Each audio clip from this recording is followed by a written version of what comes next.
Alright, gising na tayo guys. Punta na tayo sa ating spot guys. Dito na tayo sa ilog. Saan tayo magpipishing guys.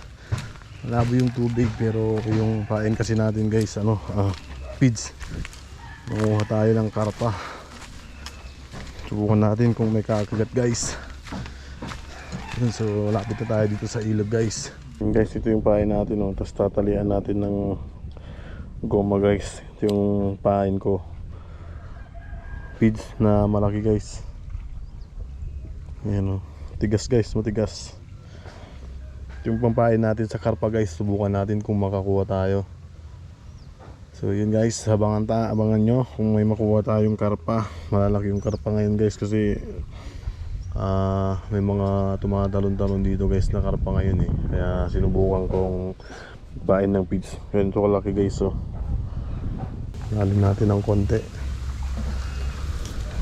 Yun ang larga guys. Yun. So good luck. Sana makakuha guys. Yun, hindi nila napatumba yung floater natin. Magaan. Ang laki ng mga tumatalon, mga ka-hanglers, mga ka-master. Lalaki ng tumatalon. Kaso hindi sila kumakagat.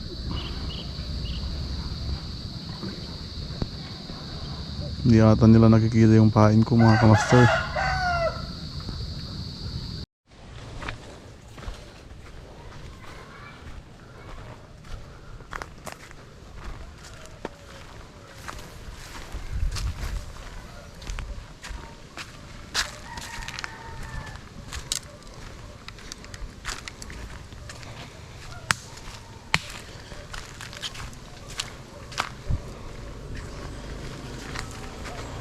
Hindi na tayo.